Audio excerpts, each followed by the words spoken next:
I've had a question on my blog post here on the aerobic plyometric method, and I just thought I'd answer it here using a video because it's going to be easier. So the question is basically, can I do 1 to 2 sets of aerobic plyometrics right before a skill training session, including drills and bag work? And to understand the answer to this, it's kind of an individual thing, but the main thing is to make sure that any of your training doesn't fatigue you so that it messes up your skill patterns. So if it fatigues you too much, then no, you don't want to do that beforehand.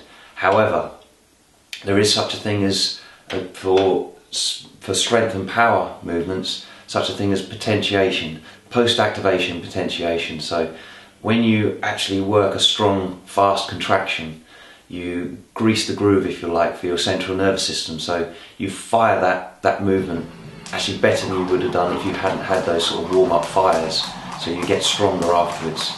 But that's kind of affected by how much fatigue you induce as well. I just want to show you a graph here as well that kind of explains that. So when you actually start firing a strength or a speed or a power movement, then you actually get potentiation. So you get an improvement in the performance there. At the same time, as you continually, repeatedly fire, then you're going to induce some fatigue. So the fatigue actually starts off less and gradually gets more and more and more. And then if you have a rest, this is when we stop working that movement. You actually recover and you eventually come back to where you started. So the net result is, as time goes along, fatigue cuts in until you stop, and then you recover.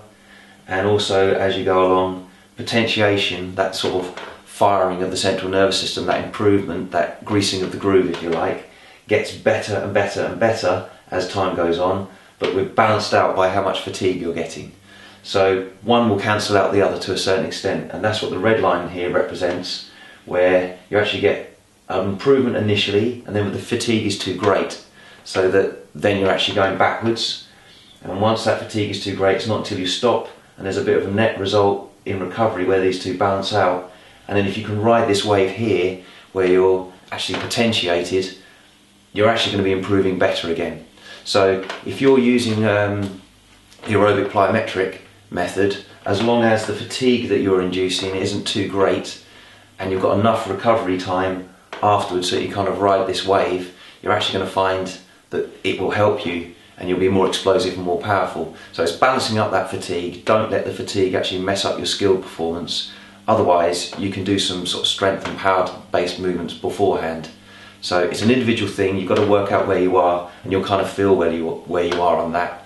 But make sure that any of your training that you do before skill training isn't going to mess up the skill training if that's your focus for the day.